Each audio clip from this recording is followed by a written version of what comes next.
Hey guys, Level Cap here. There's a new test server patch out for PUBG as they near closer and closer to their final release of the game. And there's a lot of cool stuff in this test server. You're going to watch me get shot off a bike here. And guess what? There's a cool new feature in the game. Kill cam. Not immediately available. I think this is to prevent you from perhaps calling out targets immediately to your friends. But it basically shows you how you were killed, what the person was doing leading up to your death.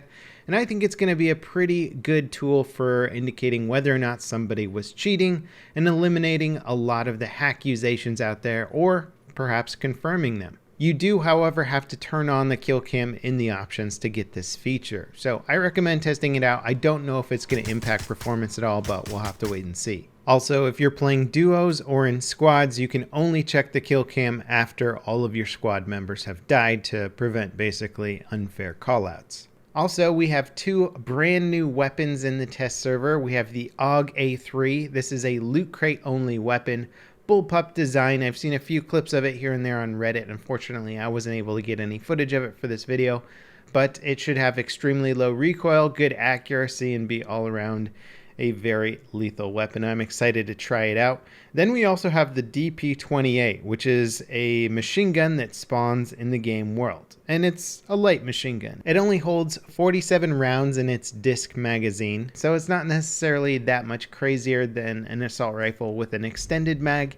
It can only equip an optic. I didn't really have much of a chance to use it in game. I picked it up off of somebody I killed, shot some test rounds with it, and unfortunately was killed before I had an opportunity to actually try it in combat. It's pretty cool looking, and it's basically the only alternative to the AK-47 when it comes to an in-game spawning 7.62 fully automatic weapon. So I think the game needed something else. Unfortunately, it's not a more modular 7.62 weapon. An AK-12 would have been kind of cool, but we'll have to see how this one works in game. It's got a bipod as well, so I think that means the prone accuracy is probably going to be pretty decent.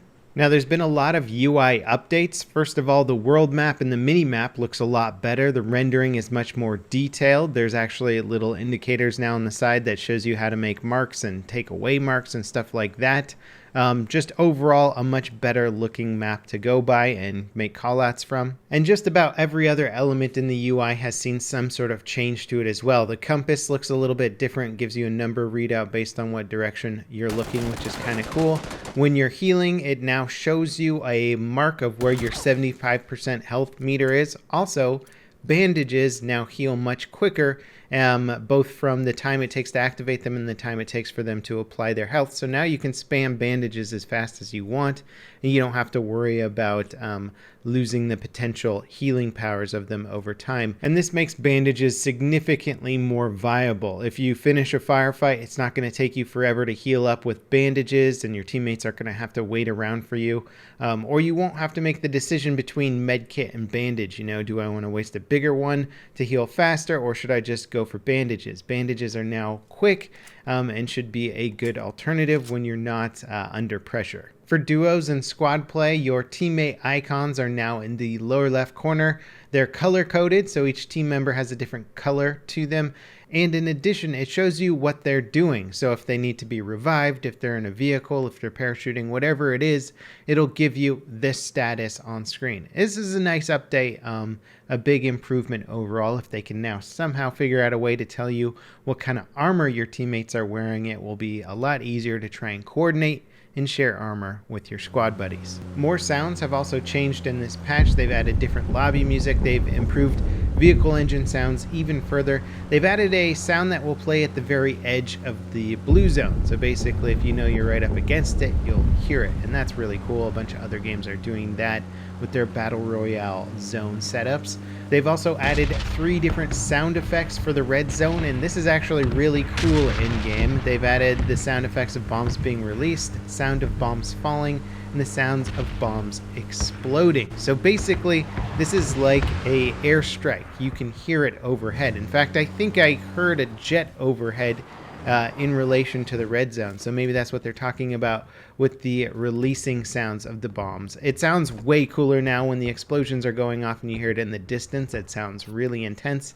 And if you're in the middle of it, it's a whole different experience. Last patch, we had an update to the damage model. This time, I think it's been refined a bit more, and they've also released this graphic that shows us how the damage model works, and then in addition to that, how it works with each type of weapon. So there's different headshot and body shot and leg shot multipliers depending on what type of weapon you're using. So pistols benefit greatly from headshots, for example. They'll get a 200% damage bonus, but not every weapon will get that much of a damage bonus, or some might actually get more. For a marksman rifle, a sniper rifle, or a standard rifle or machine gun, headshots are going to be key. And they will be beneficial regardless of the weapon you're using. But if you have an SMG, for example, well, an SMG is going to do very good damage to the chest, to legs, and the head. So basically, you just want to kind of spray somebody down with an SMG. If you know you can hit a headshot, then go for it. But it's just kind of interesting to see how they're balancing up the different weapons to perform for different types of users or different types of marksmanship. Now, there's also been some optimization stuff in this patch for weapon rendering and animations and stuff like that. And usually whenever a new test server patch drops, people are claiming that they're getting huge frame rate increases. This I generally never listen to. It seems to happen with every single PUBG patch. And for me personally, my performance has gone sort of up and down throughout the course of PUBG patches, and it's been very, very inconsistent and still drops very low in certain situations. So I had a very laggy and framey experience this time around, unfortunately. Maybe you won't, but again, I don't think this is the overall performance bump that people were waiting for or something like that. So anyway, overall, it's a good patch. The UI updates are very cool. I like them a lot. The sound updates are nice. I like them a lot. I haven't been able to test out the AUG-A3. I really want to. It looks amazing. But anyway, hop on the test server, test it out for yourself. Let me know what you think. And as always, thanks for watching. We'll see you next time. This is Level Cap signing off.